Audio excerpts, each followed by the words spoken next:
दिनों के अंदर अंदर जो है ट्रंप अपना पहला विजिट जो है इंडिया में करने जा रहे हैं। नेक्स्ट मंथ फरवरी में एक बड़ी मीटिंग हो सकती है मोदी और ट्रंप के बीच। इसकी कोशिशें जारी हैं। या क्या पाकिस्तान ट्रंप एडमिनिस्ट्रेशन से परेशान है कि वो क्या करने जा रहे हैं?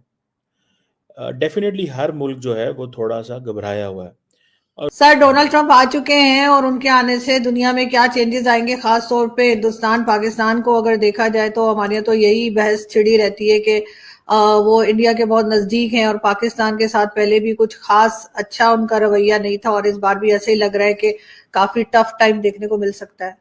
आपने ये बात की है ना कि फर्स्ट 100 डेज में ट्रंप ने जो एशिया का पहला विजिट है ना वो भी इंडिया का किया है। आप लोग पूरी सेरेमनी में देख लें कि सेकंड लाइन पे जो है डॉक्टर एस जयशंकर, जिनका मैं बहुत बड़ा फ़ैन हूँ। अच्छा। और मैं ये कहूँ कि अगर फॉरेन मिनिस्टर में मैं तकरीबन दुनिया के तमाम ममालिक जो हैं उनके पॉलिटिक्स पे मेरी नज़र होती है। अच्छा। लेकिन मेरा जो पसंदीदा फॉरेन मिनिस्टर है ना वो एस जयशंकर है और उसने एक रीशेप किया है इंडियन की फॉरेन पॉलिसी को जो है। आप ये कह लें कि उनका इन्विटेशन इंडिया की तरफ से एस जयशंकर का वहाँ पे एज अ चीफ गेस्ट, आप ये कह लें कि एज अ गेस्ट जो इनविटेशन वहाँ पे जाना वो इंडिया के लिए एक बहुत बड़ी अचीवमेंट थी। उसके बाद आप ये देखें कि कैबिनेट जिसने अभी ओथ लिया था, कैबिनेट के ओथ लेने के बाद उनके फॉरेन मिनिस्टर के साथ पहली मीटिंग जो है सबसे पहले जिस फॉरेन मिनिस्टर ने किया वो एस जयशंकर। बड़ी इंपॉर्टेंट, बड़ी इंपॉर्टेंट। आपने कहा कि मुझे डॉक्टर एस जयशंकर बहुत पसंद है, तो मैं आपसे वजह पूछ सकती हूँ कि आपकी इतने मोस्ट फेवरेट क्यों है? देखें, वजह उसकी ये है कि एक तो वो डेमोक्रेट है, दूसरी बात ये है कि मेरा ना मतलब पढ़े लिखे जो लोग हैं ना, जो स्कॉलर टाइप जिसे आप लोग वो डॉक्टर है, ठीक है, और उनका पॉलिटिक्स में डॉक्टरेट जो है उनका वो भी पॉलिटिक्स में है और उनका एक लम्बा देखें उनका एज अ टेक्नोक्रेट पहले बैकग्राउंड था, वो राज्यसभा के मेंबर के तौर पे वो मिनिस्टर बने हुए हैं। तो उसके अलावा एक फैमिली भी बड़ी पढ़ी लिखी है, उनके वालिदैन, उनकी मदर को देख लें, उनके फादर को देख लें। दूसरा ये कह लें कि उनकी किसी किस्म की ना उसकी पूरी आप उनकी लाइफ स्टडी कर लें, किसी किस्म की कॉन्ट्रोवर्सी नहीं है। कि डॉक्टर जयशंकर जो हैं उन्होंने तीर चला दी है, तीर कमान से निकल चुका है और अब आप देखेंगे कि नेक्स्ट वीक में हाउडी मोदी होगा। अगर आप हाउडी मोदी देखें, क्योंकि इसमें यह भी कहा जा रहा है कि आपको याद होगा कि इससे पहले ट्रंप और मोदी के बीच जो मुलाकात हुई थी उसमें ह्यूस्टन में 50,000 से ज़्यादा की गैदरिंग थी और बहुत बड़ी गैदरिंग कही गई थी जिसको ट्रंप ने हाउडी मोदी कहा।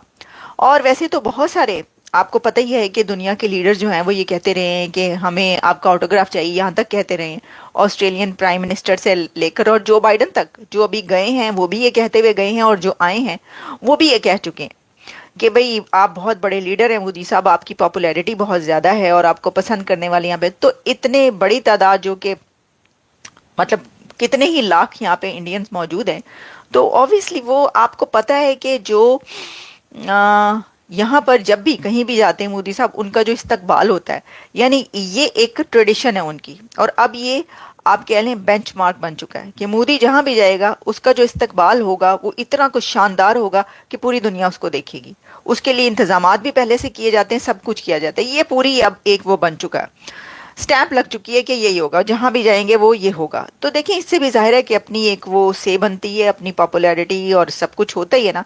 लेकिन इसमें ये जो है ना, इसमें कहा जा रहा है कि ये मीटिंग इसलिए भी बहुत ज़्यादा चांस भी होने का कि दोनों कंट्रीज़ ये चाह रहे हैं, अमेरिका भी के डिप्लोमेट्स भी कोशिश कर रहे हैं और इंडिया के डिप्लोमेट्स भी कोशिश कर रहे हैं कि ये मीटिंग हो जाए। डोनाल्ड ट्रंप अपनी सेकेंड टर्म में उनका इनॉग्रेशन हो गया है, उन्होंने अपना He's taken over और मैं देखता हूं जो आते ही, मतलब ये पहले से ही मालूम था आरजू, जो वो जब आते हैं डोनाल्ड ट्रंप तो बहुत बड़ा भूकंप आने वाला है, बहुत ज्यादा बदलाव आने वाला है। और मेरे ख्याल से he is not disappointed anyone. जब वो आए हैं एकदम जिस प्रकार के उन्होंने एक्शंस लिए हैं, जिस प्रकार के उन्होंने इनिशियल ऑर्डर्स साइन किए हैं, तो मेरे विचार से पूरी कई बार ये कहा जाता है आरजू डेमोक्रेसीज में, जो जब आप कैंपेन करते हैं तो आप कुछ कहते हैं, जब आप के ऊपर रिस्पॉन्सिबिलिटी आती है, आप पावर एज्यूम करते हैं,